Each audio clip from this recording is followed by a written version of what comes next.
Good morning students. இன்றைக்கி நம்ம பார்க்க போகிறது லாஸ் ஆஃப் மோஷன். இது 10th ஸ்டாண்டர்டில் ஃபஸ்ட் லெசன் ஃபிசிக்ஸு. எல்லாருக்கும் என்னுடைய best wishes. Every one listen the class carefully. This is the very important topic. So don't omit the any topic. Okay, listen. First நம்ம என்ன பார்க்க போகிறோம் அப்படின்னா லேர்னிங் அப்ஜெக்டிவ்ஸ். இந்த லெசனில் நம்ம எதை பற்றியெல்லாம் படிக்க போகிறோம் அப்படின்னு பார்க்க போகிறோம். Understand the concept of force and motion, அதாவது விசை மற்றும் இயக்கத்தை பற்றி தான் இதனுடைய பேசிக் படிக்க போகிறோம். Explain inertia and its types. Inertia means நிலைமம்னு சொல்லுவாங்க, அதை பற்றியும் அதனுடைய வகைகள் பற்றியும் படிப்போம். State the 3 laws of Newton, அதாவது நியூட்டனுடைய 3 விதிகளை பற்றி படிப்போம். Apply Newtonian concept of force and motion, அதாவது ஃபோர்ஸ் அண்ட் மோஷனில் இந்த நியூட்டானியன் கான்செப்டை அப்ளை பண்ணி பார்ப்போம். Define force, momentum and impulse, இது 3 பற்றியும் படிப்போம். Next distinguish between mass and weight, ரெண்டுக்கும் இடையிலான வேறுபாட்டை பற்றி படிப்போம். Analyse weightlessness and the principle of conservation of momentum, இதையும் படிப்போம். Explain the law of gravitation and its applications, அதாவது புவியீர்ப்பு விசைகளையும் அதை எப்படி பயன்படுத்தலாங்கிறதையும் படிப்போம். Understand the variations in G due to height and depth. G means புவியீர்ப்பு விசை, கிராவிடேஷனல் ஃபோர்ஸ். இது எப்படி ஹைட்டை பொறுத்தும் டெப்த்தை பொறுத்தும் சேஞ்ச் ஆகுது அப்படிங்கிறத அண்டர்ஸ்டாண்ட் பண்ண போகிறோம். Next solve numerical problems related to force and motion. இதை ஃபோர்ஸ் அண்ட் மோஷனை பற்றின ப்ராப்ளம்ஸ் பார்ப்போம். பாருங்கள். இன்ட்ரொடக்ஷன்.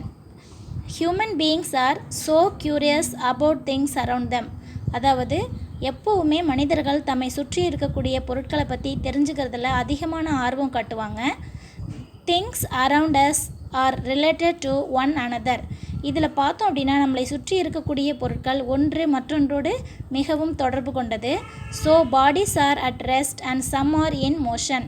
அதில் சில வகையானது பார்த்தோம் அப்படின்னா ரெஸ்ட், ஓய்வு நிலையில் இருக்கும், சில வகையானது இயக்க நிலையில் இருக்கும்.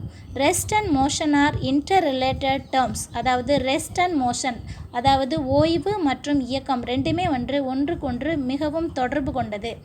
In the previous classes, you have learnt about various types of motion such as linear motion, circular motion, oscillatory motion and so on. இதுக்கு முன்னாடி நீங்கள் நிறைய types of motions படிச்சிருப்பீங்க. So far, you have discussed the motion of bodies in terms of their displacement, velocity and acceleration. In this unit, let us investigate the cause of motion. அதாவது முன்னாடி நம்ம படிச்சிருப்போம், types of மோஷனும் படிச்சிருப்போம். அதில் ஏற்படக்கூடிய displacement, இடப்பெயர்ச்சினா என்ன, velocity திசைவேகம்னா என்ன, acceleration முடுக்கம்னா என்ன அப்படிங்கிறத பற்றியெல்லாம் படிச்சிருப்போம். இதை பற்றி தான் இன்னும் தெளிவாக படிக்க போகிறோம். பாருங்கள். when a body is at rest starts moving, a question that arises in our mind is what causes the body to move. அதாவது எப்போ பாடி ரெஸ்ட்டாக இருக்குது, எப்போ ஸ்டார்ட் ஆகுது, மூவாக ஸ்டார்ட் ஆகுது அப்படிங்கிறதெல்லாம் நமக்கு அந்த கேள்வி தோணும். அதுக்கு காரணமானது என்ன அப்படிங்கிற விஷயம்லாம் நமக்கு அடிக்கடி தோணக்கூடியது. இதில் பாருங்கள். Similarly when a moving object comes to rest, you would like to know what brings it to rest. If a moving object speeds up or slows down or changes its direction, அதாவது moving ஆப்ஜெக்டை வேகமாக அதனுடைய வேகத்தை அதிகரிக்கிறது எது, வேகத்தை குறைக்கிறது எது, அதாவது இயங்கிக்கிட்டு இருக்கக்கூடிய பொருளை நிறுத்துறது எது, இயங்காமல் இருக்கக்கூடிய ஓய்வு நிலையில் இருக்கக்கூடிய பொருளை மறுபடியும் இயங்க வைக்கிறது எது அப்படிங்கிற விஷயத்தெல்லாம் நம்ம டிஸ்கஸ் பண்ணியிருப்போம். What speeds up and slows down the body, ஒரு பொருளை எது வேகப்படுத்துது, எது வேகத்தை குறைக்குது. What changes the direction of motion, அதாவது இயக்கத்தை திசையை மாற்றுறது எது அப்படிங்கிறதெல்லாம் நம்ம கொஷின் கேட்டிருப்போம். அதாவது one answer for all the above questions is force, அதாவது மேலே நம்ம கேட்ட எல்லா வகையான கொஸ்டின்ஸ்க்கும் ஒரே ஒரு ஆன்சர் தான். இது அத்தனைக்கும் காரணம் என்ன அப்படின்னா ஃபோர்ஸ், விசை. விசையை செலுத்தினா தான் இயக்க நிலையில் இருக்கிற பொருளை ஓய்வு நிலைக்கும், ஓய்வு நிலையில் இருக்கிற பொருளை இயக்க நிலைக்கும், அதனுடைய ஸ்பீடை அதிகரிக்கவோ குறைக்கவோ எது பண்ணும் அப்படின்னாலும் நம்ம என்ன பண்ணணும் அப்படின்னா apply the force. In a common man's understanding of motion, a body needs a push or pull to move or bring to rest or change its velocity. Hence this push or pull is called as force.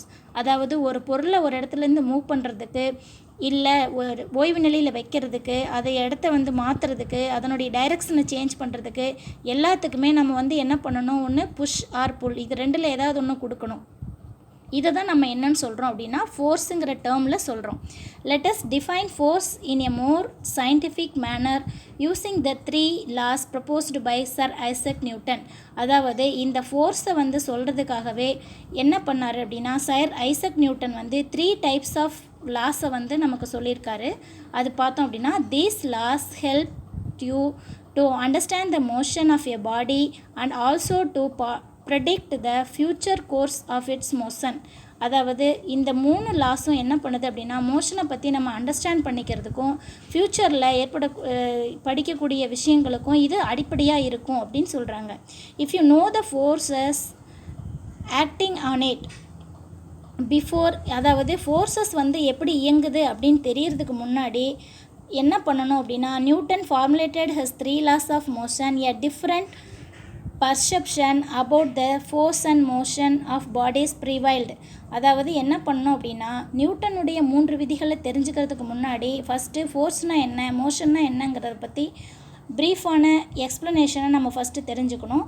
அதை எப்படி நம்ம சொல்லுறோம் அப்படிங்கிறதையும் தெரிஞ்சுக்கணும். அதுக்கு என்ன பண்ணணும் அப்படின்னா let us first look at this ideas and then eventually learn about Newton's law in this unit. அதுக்கு முன்னாடி ஃபோர்ஸ்னா என்ன, மோஷன் என்ன, அதுக்கு முன்னாடி இந்த நியூட்டன் லாஸ்க்கு முன்னாடி வந்த அந்த விதிகள்லாம் என்ன, அதை எதை பொறுத்து சொன்னாங்க அப்படிங்கிறத நம்ம தெரிஞ்சுக்கணும். அப்போ தான் நம்ம என்ன பண்ண முடியும் அப்படின்னா இந்த நியூட்டன் லாஸை கிளியராக அண்டர்ஸ்டாண்ட் பண்ணிக்க முடியும். அதில் ஃபஸ்ட் ஒன் பார்த்தீங்க அப்படின்னா மெக்கானிக்ஸ் அப்படின்னா இயந்திரவியல்.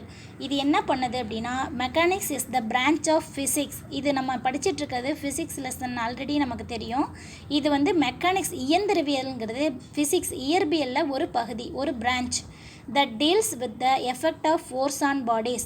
அதாவது இது எதை டீல்ஸ் பண்ணுது அப்படின்னா பொருட்கள் மேலே ஏற்படக்கூடிய விளைவுகளை இது டிஃபைன் பண்ணுது. It is divided into 2 branches, namely statics and dynamics. இதை மேலும் இயந்திரவியலை மேலும் 2 வகையாக பிரிக்கிறாங்க. Mechanics can be divided into 2 branches, namely statics and dynamics. First one statics அப்படின்னா நிலையியல்னா it deals with the bodies which are at rest under the action of forces. அதாவது விசையினுடைய அடிப்படையில் இது என்ன பண்ணுது அப்படின்னா ஓய்வு நிலையிலேயே இருக்குது. இதை தான் நம்ம என்னன்னு சொல்லுவோம், நிலையியல்னு சொல்லுவோம். நெக்ஸ்ட்டு டைனமிக்ஸ் அப்படின்னா இயங்கியல். இதை 2 டைப்பாக பிரித்தோம் நம்ம மெக்கானிக்ஸை, ஸ்டாட்டிக்ஸ் அண்ட் டைனமிக்ஸ். ஸ்டாட்டிக்ஸ் அப்படிங்கிறது நிலையாக இருக்கிறது, டைனமிக்ஸுங்கிறது இயங்கிட்டு இருக்கிறது.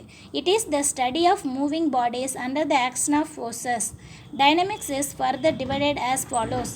டைனமிக்ஸை மேலும் 2 வகையாக பிரிக்கலாம். என்ன அப்படின்னா கைன்மேட்டிக்ஸ் அண்ட் கைனட்டிக்ஸ். கைன்மேட்டிக்ஸ் அப்படின்னா இயக்கவியல், இன்னொன்று பார்த்தீங்கன்னா இயக்க விசையியல். கைன்மேட்டிக்ஸ் அப்படின்னா it deals with the motion of bodies without considering the cause of motion. அதாவது விசையினுடைய உந்துதல் இல்லாமல் இயக்கம் மட்டும் நடைபெறதை நம்ம என்ன சொல்லுவோம் அப்படின்னா கைன்மேட்டிக்ஸ், இயங்கவியல் அப்படின்னு சொல்லுவோம். கைனட்டிக்ஸ் அப்படின்னா it deals with the motion of bodies considering the cause of motion. அதாவது என்ன சொல்கிறாங்க அப்படின்னா விசையை பொறுத்து இயங்கக்கூடியதை என்ன சொல்லுவாங்கன்னா இயக்க விசையியல் அப்படின்னு சொல்லுவாங்க. நீங்கள் இன்றைக்கி படிக்க போகிறது எது அப்படின்னா இந்த மெக்கானிக்ஸ், வாட் இஸ் மெக்கானிக்ஸ், அதனுடைய டைப்ஸு, இந்த ஸ்டாட்டிக்ஸ், டைனமிக்ஸ், கைன்மேட்டிக்ஸ் அண்ட் கைனட்டிக்ஸ், இந்த 5 டெஃபினிஷன்ஸும் தான் நீங்கள் இன்றைக்கி படிக்க வேண்டிய questions. So read well. First write the classwork in this definition of your classwork. After read and send the homework without absent. Next, force and motion. What is force and what is motion? Already you know. Force எப்போ நம்ம விசையை செலுத்துகிறோமோ அப்போ பொருள் ஒரு இடத்துலேருந்து இன்னொரு இடத்துக்கு move ஆகுது. அப்போ ஃபோர்ஸும் மோஷனும் ஒன்னோட ஒன்று இன்டர் ரிலேட்டட் அப்படின்னு சொல்லி நம்ம ஆல்ரெடி படித்தோம். According to Aristotle, a Greek philosopher and scientist. அதாவது கிரீக் நாட்டை சேர்ந்த அரிஸ்டாட்டில்ங்கிற ஒரு தத்துவஞானி மற்றும் சயின்டிஸ்ட். அவர் என்ன சொல்கிறார் அப்படின்னா the natural state of earthly bodies is rest. அதாவது எர்த்தில் இருக்கக்கூடிய நேச்சுரல் ஸ்டேட் இருக்கக்கூடிய பொருட்கள் எல்லாம் எப்படி இருக்குது அப்படின்னா ரெஸ்ட்டில் தான் இருக்குது. He started that a moving body naturally comes to rest without any external influence of the force. அதாவது என்ன சொல்கிறாங்க அப்படின்னா, இயற்கையில் பூமியின் மேற்பரப்பில் இருக்கக்கூடிய பொருட்கள் எல்லாம் இயங்கினாலும் அதனுடைய ஓய்வு நிலையை எந்த ஒரு விசையை செலுத்தாமையே தானாகவே வந்து ஓய்வு நிலையை அடைஞ்சிரும் அப்படின்னு சொல்கிறாரு. Such motions are termed as natural motions. இதுக்கு பேர் இயற்கையான விசை அப்படின்னு சொல்கிறாங்க. அதாவது இயற்கையான விசை அப்படின்னா ஃபோர்ஸ் இண்டிபெண்டன்ஸ்னால் விசை தன்னிச்சையாக இருக்கிறது. He also proposed that a push or pull is needed to make the bodies to move from their natural state, rest and behave contrary to their own natural state called as violent motion, force dependent. அதாவது நம்ம வந்து ஏதாவது ஒரு விசையை செலுத்தி அதை ரெஸ்ட்டுக்கு கொண்டு வரோம், இயக்குறோம் அப்படின்னா அதுக்கு பேர் என்ன அப்படின்னா, நம்ம இங்கே வந்து என்ன பண்ணுறோம் அப்படின்னா அது ஃப்ரீயாகவே அது இயங்கு நிலையிலையோ அல்லது ஓய்வு நிலைக்கோ வர்றது கிடையாது. நம்ம என்ன பண்ணுறோம் அப்படின்னா அதுக்கு விசையை செலுத்தி தான் அதை எந்த நிலைக்கு கொண்டு வரணுமோ அதை பண்ணுறோம். அதனால் இது என்ன பண்ணுது அப்படின்னா ஃபோர்ஸ் டிபெண்டன்ட், அதாவது விசையை சார்ந்து இயங்கக்கூடியது அப்படின்னு சொல்கிறாங்க. அப்போ இதில் என்ன சொல்ல வர்றாரு அரிஸ்டாட்டில் அப்படின்னா, இயற்கையாக இருக்கக்கூடிய பொருட்கள் எந்த ஒரு விசையினுடைய உந்துதல் இல்லாமலே நேச்சுரலாகவே இருக்கிறதுக்கு பேர் ஃபோர்ஸ் இண்டிபெண்ட், விசையை சார்ந்து இருக்கிறதுக்கு பேர் force depend. Further he said, when two different mass bodies are dropped from a height, the heavier body falls faster than lighter one. அதாவது ரெண்டு பொருட்களை ஒரே உயரத்திலிருந்து ஒரு பொருள் எடை அதிகமான பொருளையும் எடை குறைவான பொருளையும் நம்ம போட்டோம் அப்படின்னா எந்த பொருள் எடை அதிகமாக இருக்குதோ அந்த பொருள் சீக்கிரமாக பூமியை வந்து அடையும் அப்படின்னு சொல்கிறாரு. அதை பொறுத்து Galileo proposed the following concepts about force, motion and inertia of bodies. இதை அடிப்படையாக வச்சுக்கிட்டு கலீலியோ என்ன பண்ணார் அப்படின்னா சில கான்செப்ட்ஸை வந்து ப்ரப்போஸ் பண்ணார். எதை பற்றி அப்படின்னா விசை, இயக்கம் மற்றும் நிலைமத்தை பற்றி. ஃபர்ஸ்ட் ஒன் பாருங்கள். The natural state of all earthly bodies is either the state of rest or the state of uniform motion. இதில் வந்து பார்த்தோம் அப்படின்னா ஒன்று நேச்சுரல் பாடி வந்து ரெஸ்ட் இருக்கும் அப்படின்னா ரெஸ்ட்டில் இருக்கும், இல்லைனா யூனிஃபார்ம் மோஷன் ஒரே மாதிரியான மோஷன்ஸில் இருக்கும் அப்படின்னு சொல்கிறாங்க. A body in motion will continue to be in the same state of motion as long as no external force is applied. அதாவது இங்கே என்ன சொல்கிறாங்க அப்படின்னா இந்த மோஷன் வந்து கண்டினியூவாக ஆகிக்கிட்டே இருக்குது எந்த ஒரு எக்ஸ்டர்னல் ஃபோர்ஸும் செலுத்தாமல். when a force is applied on bodies, அதாவது பொருட்கள் மேலே விசையை செலுத்தும் போது they resist any change in their state. அது வந்து என்ன பண்ணுது அப்படின்னா அதனுடைய ஸ்டேட்லேருந்து எந்த விதமான சேஞ்சஸ்க்கும் உட்படுது. this property of bodies is called inertia. அதாவது என்ன பண்ணுது அப்படின்னா இந்த இனர்ஷியாங்கிறது எப்படி சொல்கிறாங்கன்னா, இப்போ ஒரு பொருள் ஓய்வு நிலையில் இருக்கும்போது அதை இயக்க அது மேலே விசையை செலுத்தி இயக்க ஆரம்பித்தோம் அப்படின்னா அந்த பொருள் என்ன பண்ணுது அப்படின்னா அதன் ஓய்வு நிலைக்கு எதிரான விசை செயல்படும் போது அதற்கு எதிராக செயல்படுது. அப்படிங்கிறது தான் நம்ம என்ன சொல்கிறாங்கன்னா இனர்ஷியா அப்படின்னு சொல்கிறாங்க. இதை வந்து எக்ஸாம்பிள் நம்ம சொல்கிறோம். நம்ம பஸ்ஸில் உட்காந்துருக்கோம் அப்படின்னா நம்ம பஸ் எடுத்துட்டோம்னா நம்ம என்ன பண்ணுறோம், முன்னாடி போயிட்டு திருப்பி நம்ம அந்த பழைய நிலைக்கே வரோம். அதுதான் வந்து நம்ம ஓய்வு நிலையில் இருக்கக்கூடிய பொருளை வந்து மூவ் பண்ண நினைக்கும் போது அது என்ன பண்ணணும், அதற்கு எதிரான ஃபோர்ஸை வந்து அப்ளை பண்ண நினைக்கும். அந்த மாதிரியான பண்புக்கு தான் நம்ம என்ன சொல்லுவோம்னா இனர்ஷியா அப்படின்னு சொல்லுவோம். நெக்ஸ்ட்டு பார்த்தோன்னா when dropped from height in vacuum, bodies of different size, shape and mass fall at the same rate and reach the ground at the same time. அதாவது வெற்றிடத்தில் வந்து எந்த வகையான பொருட்களை நம்ம போட்டோம்னாலோ இரண்டுமே வந்து அதாவது அதிக எடையுள்ள பொருளாக இருந்தாலும் சரி குறைவான எடையுள்ள பொருளாக இருந்தாலும் சரி ரெண்டுமே ஒரே நேரத்தில் தரையை வந்தடையும்.